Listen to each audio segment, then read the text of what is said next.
Hey there, YouTube. This is the follow-up episode that I was describing, a little bit of kind of a side episode between Dynamite reviews. I did want to talk a little bit about what's been going on lately with AEW as far as a lot of the stories that have been coming out. Right now, I think AEW is going to be on a bit of a run of a lot of negative stories. A lot of it comes down to, honestly, the way they set themselves up.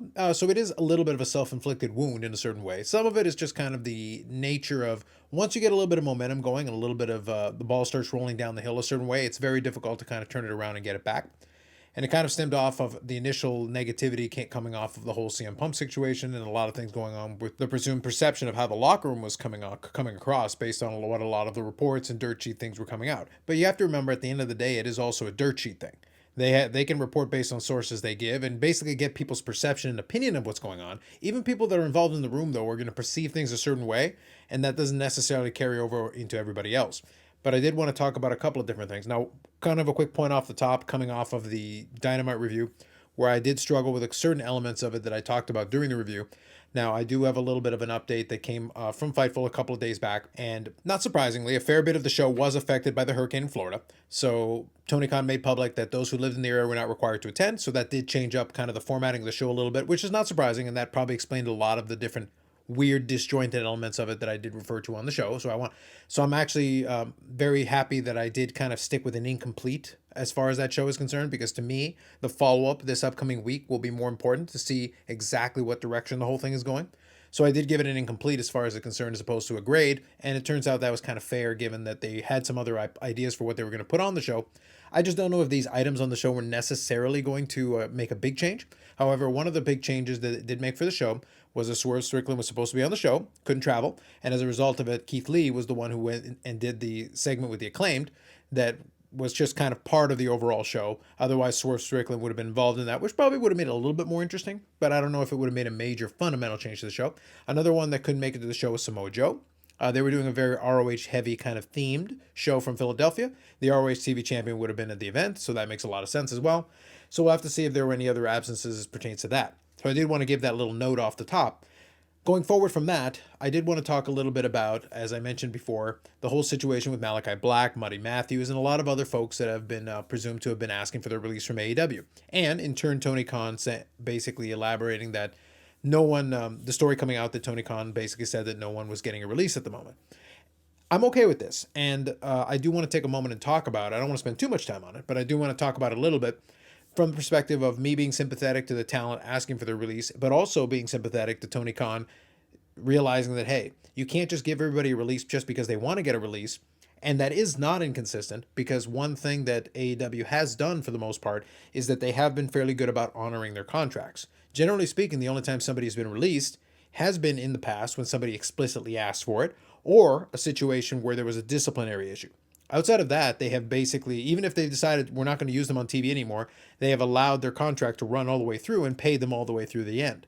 But if somebody signed a long-term contract and they still have a long time left on it, asking for a release is a bit distasteful from the perspective of the company. And I understand that while they may have good reasons, and I'll talk about that in a second, it's a thing where you signed on to the contract, and in this case, potentially a very long-term contract or fairly long-term.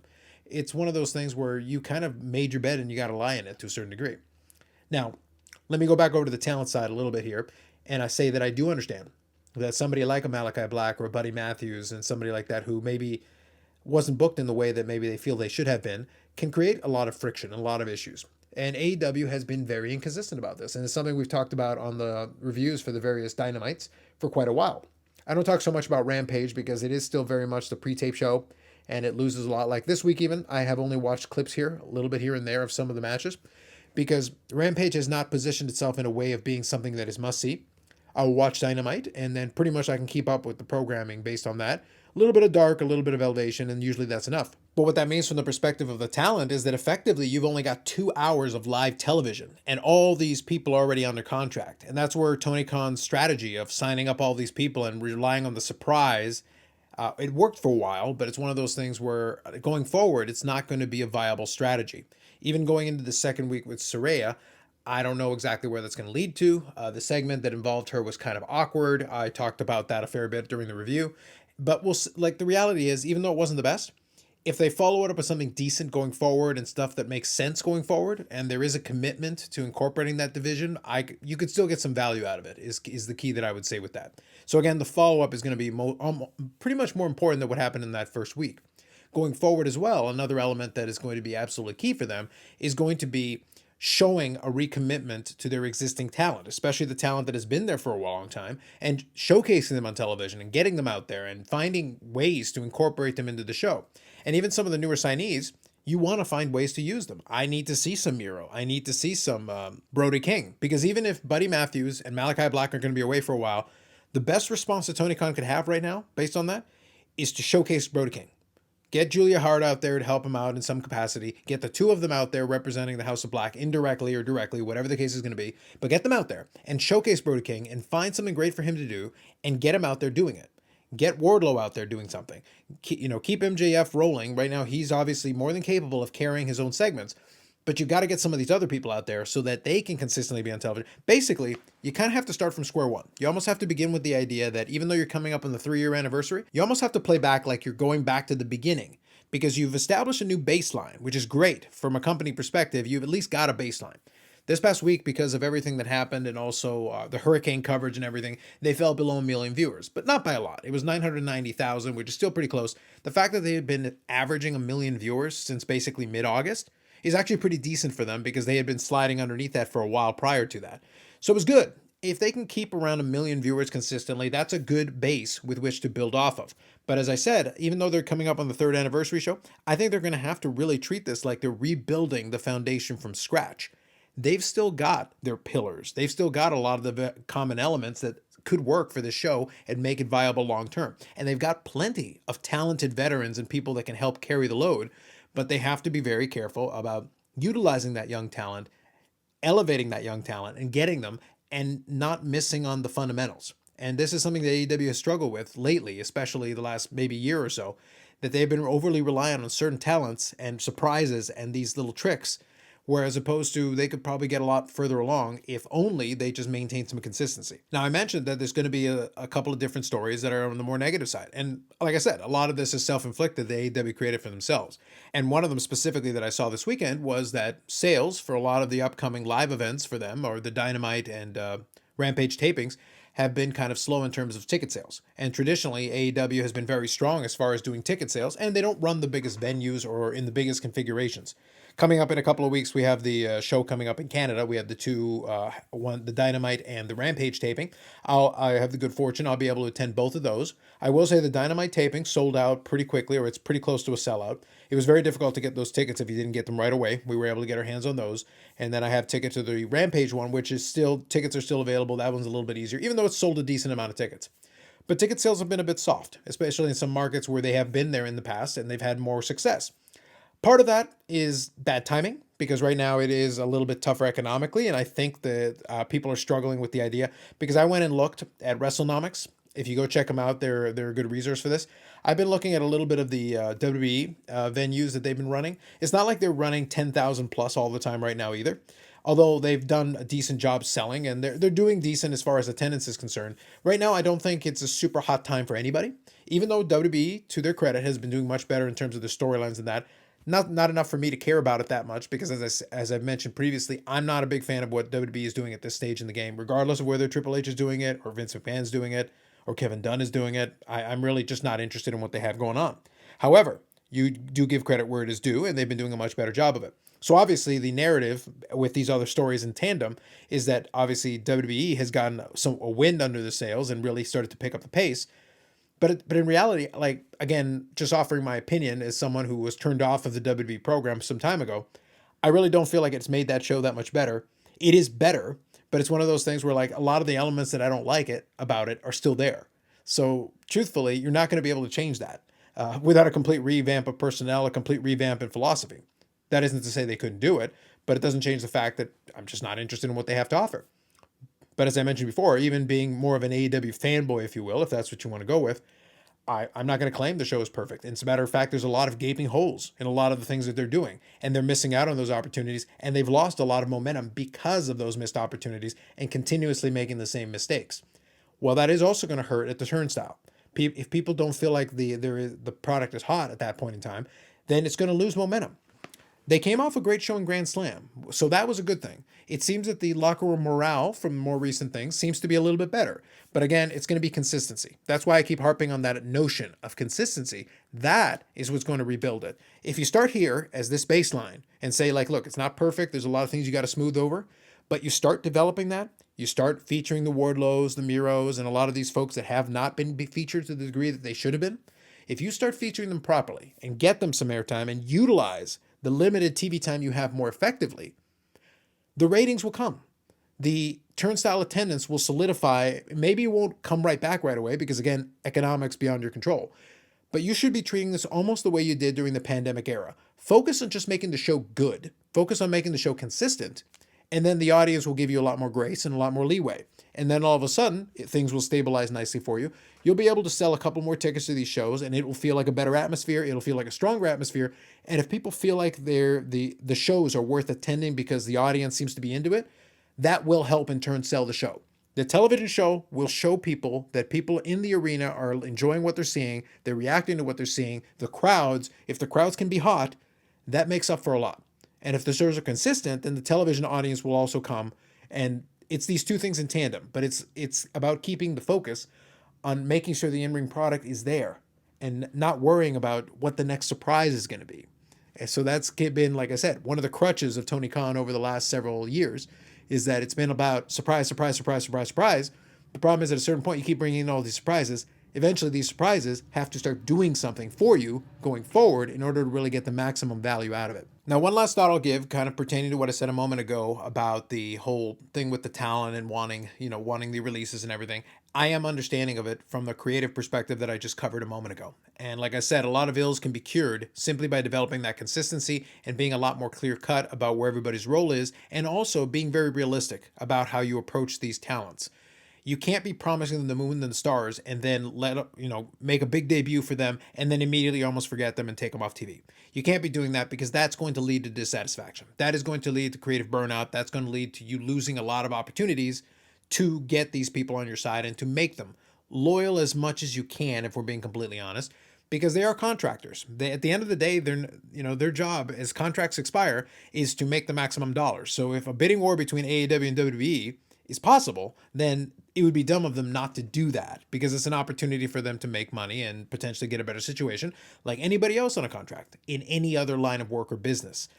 I can't blame them for that. But at the same time, they do have that creative element that a lot of them have a very set idea of what they would like to do creatively. So if you do not provide them that opportunity and you do not make it clear that, hey, we've got a certain idea and this is what we'd like to do, and it might not be exactly what you want to do, and set the expectations correctly, that's when you create dissatisfaction. That's when you create this scenario where where low morale is in the room, and it can spread. And that's one of those things that AEW wasn't careful enough about and created that dangerous situation for themselves. But at the end of the day, when it comes to all of this, is that when I'm looking at a couple of these different talents, I struggle in terms of it because I look at it and I'm almost in the same situation that I was when Cody Rhodes was originally gone from AEW. Was it a devastating move from a certain perspective? I suppose it was, because he was one of the originals and he's one of the people most closely associated to it. But he's a guy who had a very clear vision about what he wanted to do, to the point, and he had enough stroke in that company, that he basically had his own little pocket of the show, the Codyverse, that has been nicknamed some time ago. And to be honest, I didn't enjoy it after a while. I enjoyed Cody Rhodes on the whole. I appreciated what he brought to the table. But after a while, it became a struggle to deal with the Codyverse segment every single week. And I just felt like I was eating valuable airtime where I honestly had no interest in what was going on. It was like having a different show in the middle of the show, and I had no interest in that show. And I kind of wanted to skip past the Codyverse segment.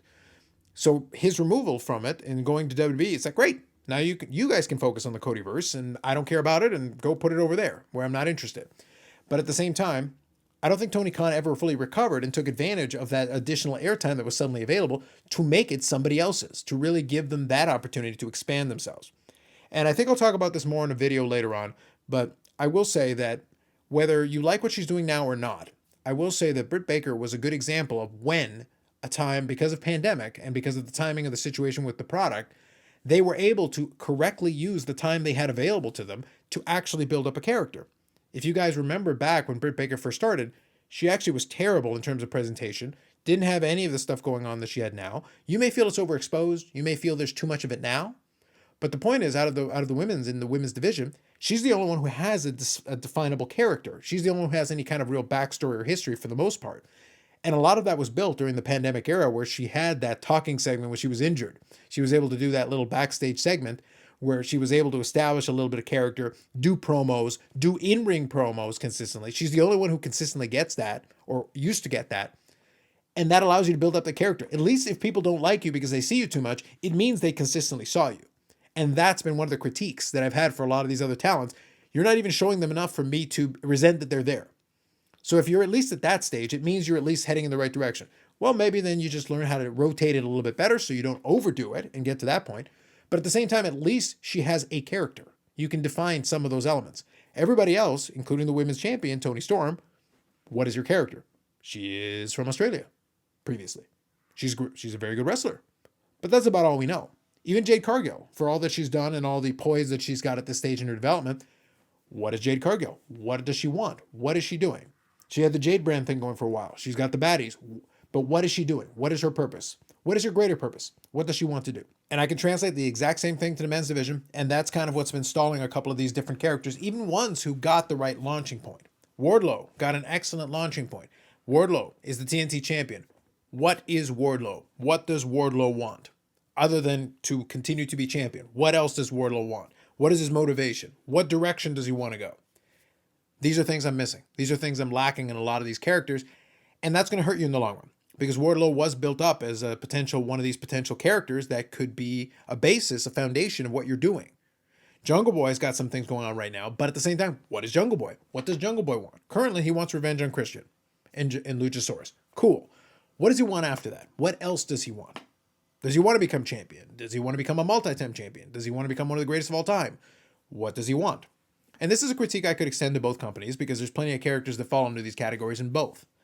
The point is, if you start doing some of these things and actually start building these things out, then a lot of those contract situations are also going to become a lot clearer because people are going to have a lot more job satisfaction in that way. And it's going to be a hell of a lot easier to retain the people you've already got. It's going to be a hell of a lot easier to recruit other people that may be dissatisfied because guess what? Triple H's honeymoon will only last so long because at a certain point with the amount of people he's got on his roster, and that's why I say about losing some of these talents, he's got so many people on his roster that they're going to be people that are going to fall into the crack for his roster as well. He's got more TV time to be able to put some of these people in, but he is going to lean on certain folks. And the more folks he brings in, who then he immediately throws onto television, that means somebody else is losing TV time. Well, guess what? That's going to lead to dissatisfaction. All of a sudden, you're going to have a back and forth ping-ponging thing. This person's going to ask for a release from this company. This person's going to ask for a release from this company. And it's going to be back and forth, because there is no perfect situation. Both shows still have some gaps in them.